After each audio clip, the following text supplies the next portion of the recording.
Alhamdulillah, baik semua ya. Baik, Bu. Sebelum kita memulai pembelajaran, sebaiknya kita berdoa terlebih dahulu. Siapa ketua kelasnya? Ayo, Bu. Kepada ketua kelas disilahkan untuk dipimpin doanya.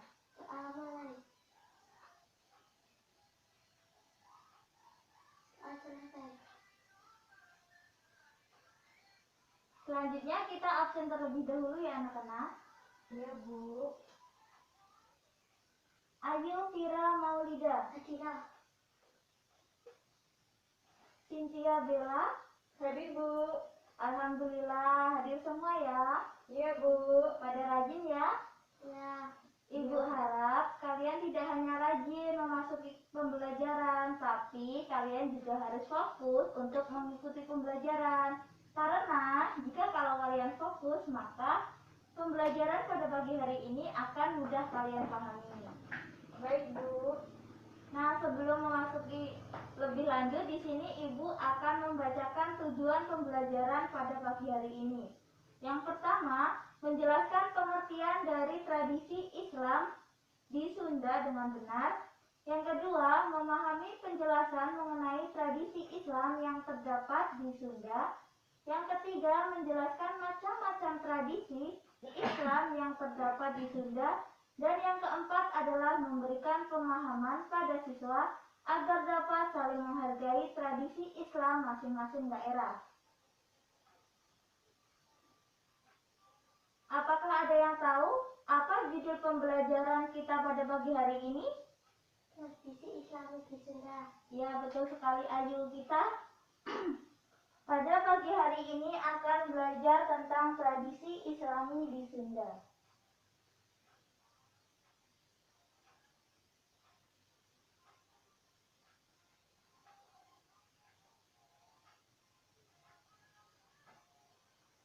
Nah, di sini Ibu akan bertanya, adakah yang tahu apa itu arti dari tradisi? Saya, Bu.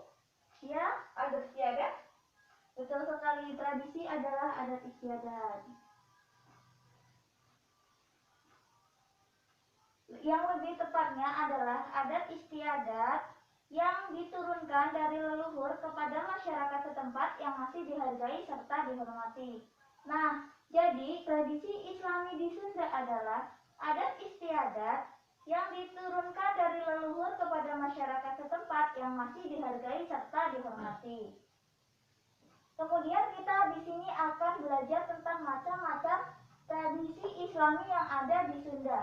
Yang pertama kita akan belajar tentang upacara mengandung,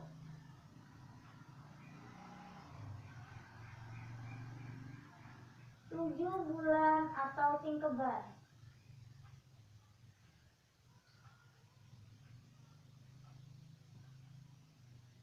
Nah, upacara tingkeban adalah upacara yang diselenggarakan apabila seorang ibu hamil sudah mengandung 7 bulan.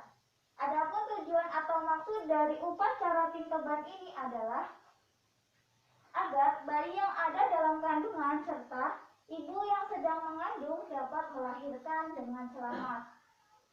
Nah, tingkeban sendiri berasal dari kata tingkep yang berarti tutup. Ini dimaksudkan agar ibu yang sudah mengandung 7 bulan ini tidak boleh bercampur dengan suaminya sampai dengan 40 hari setelah proses persalinan. Dan ibu yang tengah hamil ini juga tidak boleh bekerja terlalu berat dikarenakan bayi yang ada dalam kandungannya sudah membesar. Dan ini juga agar menghindari dari hal-hal yang tidak diinginkan. Dalam pelaksanaannya, upacara tingkeban ini diadakan pengajian, yaitu dengan membaca ayat-ayat yang terdapat dalam surah Al-Quran, yaitu surah Yusuf, Luqman, serta surah Maryam. Nah, dalam pelaksanaannya juga disediakan tempat untuk memandikan ibu hamil. Dan yang paling utama adalah adanya rujak kanistren. Ada yang tahu apa itu rujak kanistren? Enggak tahu, Bu. Rujak kanistren itu adalah rujak buah, yang dimana rujak buah ini terdiri dari 7 macam buah-buahan yang berbeda. Proses pemandian ibu hamil ini dipimpin atau dituntun oleh seorang paraji, yang dimana artinya adalah seorang ahli medis tradisional yang menangani tentang persalinan. Nah, dalam prosesi memandikan ini, ibu yang tengah hamil 7 bulan ini dimandikan oleh 7 orang keluarga dekat, kemudian memandikan menggunakan 7 kain batik yang berbeda-beda setiap bujurannya, serta menggunakan 7 air kembang yang berbeda pula. Buyuran yang ketujuh ini atau yang terakhir diletakkannya belut sampai mengena ke perut ibu hamil tersebut. Ini dimaksudkan agar proses persalinan ibu hamil tersebut akan lancar licin bagaikan belut. Kemudian setelah belut tersebut jatuh, maka dibelahlah kelapa gading yang telah digambari wayang oleh suaminya dengan golok. Dimaksudkan agar bayi yang ada di dalam kandungannya kelak dan orang tua tersebut dapat berbuat baik lahir dan batin. Nah, ini juga diperumpamakan sebagai kelapa gading yang elok warnanya, manis airnya, serta bersih airnya. Ini juga diperumpamakan kepada anaknya agar kelak anaknya akan bahagia serta selamat dunia akhirat. Kemudian prosesi selanjutnya yaitu setelah dimandikannya ibu hamil, maka oleh paraji ibu hamil tersebut dibawa ke tempat yang telah disiapkan tadi, yaitu tempat rujak kanistren. Kemudian ibu hamil ini menjual semua rujak kanistren tersebut kepada para hadirin atau undangan, yaitu anak-anak, orang tua, kawan dan lain sebagainya. Dan alat tukar yang digunakan adalah alat tukar khusus, yaitu menggunakan talalungkar. Ada yang tahu apa itu talalungkar? Nah, talalungkar adalah genteng yang dibentuk menyerupai koin atau logam, yang dimana hanya untuk membeli rujak kanistren tersebut. Di samping si ibunya ini menjual rujak kanistren, maka si suaminya ini membuang sisa-sisa pemandian ibu hamil tersebut. Dan ini tempatnya khusus, hanya di simpang 3 atau simpang 4. Nah, setelah proses penjualan rujak kanistren ini habis, maka selesai juga prosesi upacara tersebut. Nah, yang kedua kita akan membahas tentang upacara renah mundingan.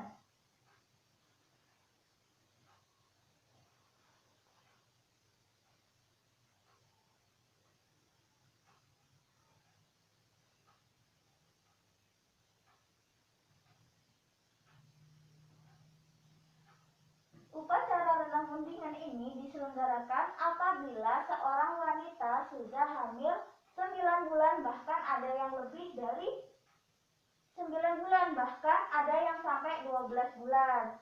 Nah, perempuan hamil itu dinamakan dengan renah mundingan.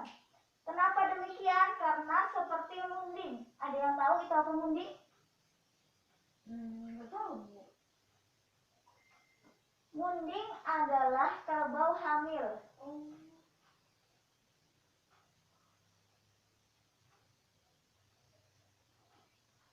Nah, adapun tujuan atau maksud dari diadakannya upacara ini adalah agar ibu yang belum juga melahirkan tersebut dapat segera melahirkan, tidak seperti munding atau kerbau hamil, dan agar tidak terjadi hal-hal yang tidak diinginkan.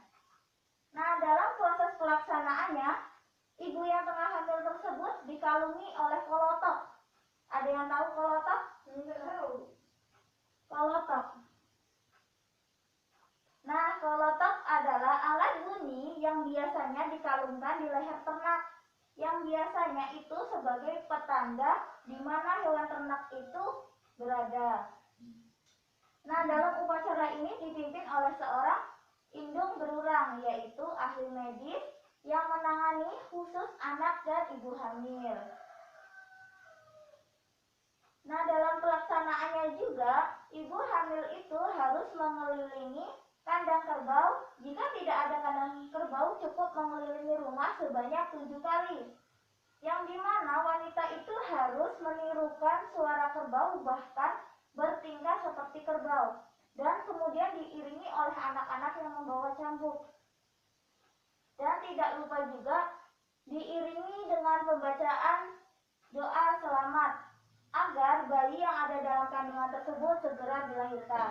Nah, upacara ini sudah jarang sekali ditemukan, apalagi di perkotaan. Oleh karena itu, kita harus melestarikan juga.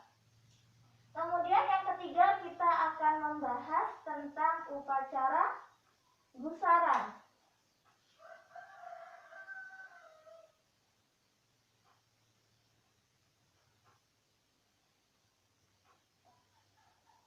Upacara gusaran adalah upacara yang dimana untuk meratakan gigi anak perempuan agar lebih cantik serta agar lebih elok. Nah, upacara gusaran ini dipimpin oleh seorang indung berulang juga, yaitu ahli medis yang menangani ibu dan anak. Dalam pelaksanaannya, anak perempuan tersebut harus sudah berusia 7 tahun. Kemudian anak tersebut setelah dimandikan maka harus didudukkan di depan orang-orang. Kemudian mulailah oleh indung berulang untuk pelakuan gusaran, yaitu upacara pengikiran atau pemerataan gigi tersebut. Tidak lupa diiringi dengan doa selamat agar upacara tersebut dapat berjalan dengan lancar. Nah, setelah upacara gusaran ini dilakukan, yang selanjutnya yaitu dilakukannya acara tindikan, yaitu melubangi lubang telinga anak perempuan tersebut agar anak perempuan tersebut dapat dipasangkan anting-anting dan akan lebih terlihat elok dan cantik lagi. Kemudian upacara yang selanjutnya adalah upacara memelihara tembuni.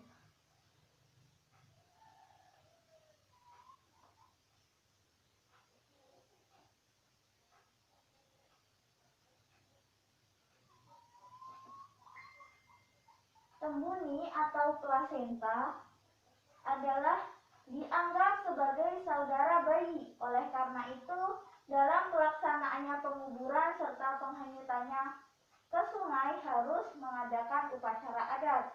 Tembuni atau plasenta ini setelah keluar bersama dengan bayi kemudian diurus dan dibersihkan dan dimasukkan ke dalam pendil, yaitu wadah kecil yang diberi bumbu-bumbu seperti garam, gula merah, serta asam, dan diberi lubang yang diberi nama elekan.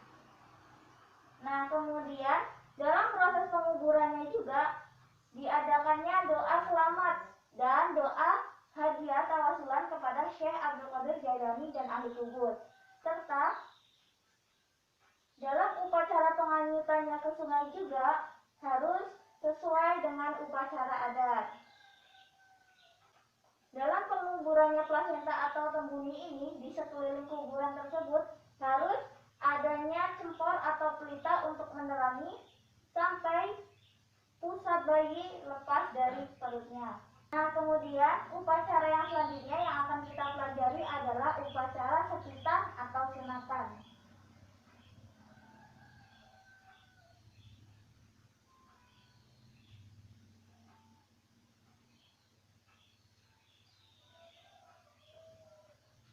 Upacara sepitan atau sitanan dimaksudkan untuk memotong atau membuang najis yang terdapat di alat vital tersebut. Kemudian upacara ini juga dianggap sebagai salah satu syarat utama sebagai seorang muslim.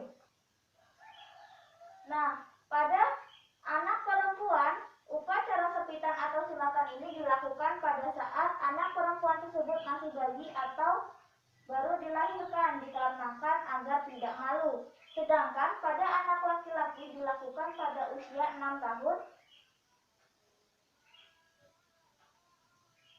Dalam upacara ini diundanglah para kerabat, tetangga, hadaitolan, serta teman-teman untuk menghadirinya. Nah, dalam upacara ini dipimpin oleh seorang paraji sunat atau disebut dengan bengkong.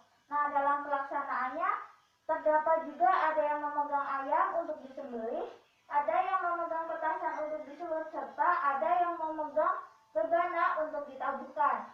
Ini dilakukan setelah prosesi sunat tersebut dilaksanakan. Kemudian anak laki-laki tersebut tersebut yang sudah disunat itu dibawa ke dalam untuk diobati oleh para disunat, dan kemudian para undangan atau hadirin yang mendatangi rumah tersebut memberikan uang atau mitos kepada anak tersebut agar anak tersebut dapat melupakan kesedihan atau kesakitan yang ia rasakan.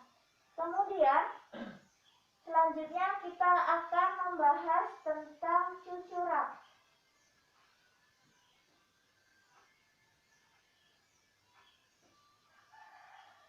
Cucurak berasal dari kata curak-curak,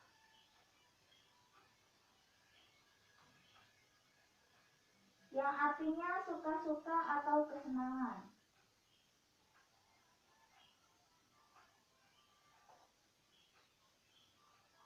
Nah, cucurak ini biasanya dilakukan apabila akan menjelang bulan suci Ramadan. Nah, biasanya dilakukan oleh para ibu-ibu, yang dimana para ibu-ibu memasak makanan yang berbeda-beda, kemudian mereka berkumpul di suatu tempat atau di masjid dan memakannya dengan para teman-teman, kerabat, tetangga, dan lain sebagainya. Cucurak ini bertujuan untuk saling menjalin silaturahmi serta memaafkan antar masyarakat. Selain itu juga cucurak bentuk rasa syukur kepada Allah Subhanahu wa taala. Cucurak juga dilakukan untuk kita yang sedang merasakan kesenangan seperti naik pangkat, lulus sekolah, dan lain sebagainya. Jadi cucurak ini adalah suatu bentuk rasa syukur kita kepada Allah Subhanahu wa taala. Nah, demikian materi yang dapat Ibu sampaikan. Apakah ada yang ditanyakan? Enggak, Bu. Enggak paham. Baiklah, kalau sudah paham, di sini Ibu akan memberi pertanyaan kepada kalian seputar materi yang kita pelajari saat ini. Pembelajaran kita akan membahas tentang upacara renang mundingan. Nah, ada yang tahu upacara renang mundingan ini diambil dari kata munding yang berarti apa? Kerbau hamil, Bu. Ya, betul sekali. Munding artinya kerbau hamil. Oke. Nah, dalam upacara sepitan atau sunatan itu kan dilakukan pada anak perempuan dan anak laki-laki. Nah, pada anak perempuan dilakukan pada usia 7 tahun. 6 tahun. Aduh, lupa, Bu. Jadi, kalau upacara sepitan atau sunatan pada anak perempuan itu dilakukan pada waktu anak perempuan itu masih bayi atau baru dilahirkan. Karena kenapa? Agar anak perempuan tersebut tidak malu. Iya, Bu. Sudah paham ya? Iya, Bu. Alhamdulillah. Demikian materi yang dapat Ibu sampaikan. Mohon maaf apabila terjadi kesalahan atau kekurangan serta kehilafan baik perilaku atau ucapan Ibu. Sebelum Ibu akhiri, Ibu akan memberi sedikit motivasi kepada kalian. Kejarlah mimpi kalian dengan belajar bersungguh-sungguh, karena belajar adalah kewajiban bagi seorang muslim, yang dimana kewajiban seorang muslim itu belajar sepanjang hayat, yang berbunyi yarfa'illahu alladzina amanu minkum walladzina utul ilma darajah. Ibu akhiri, wassalamualaikum warahmatullahi wabarakatuh. Waalaikumsalam warahmatullahi wabarakatuh.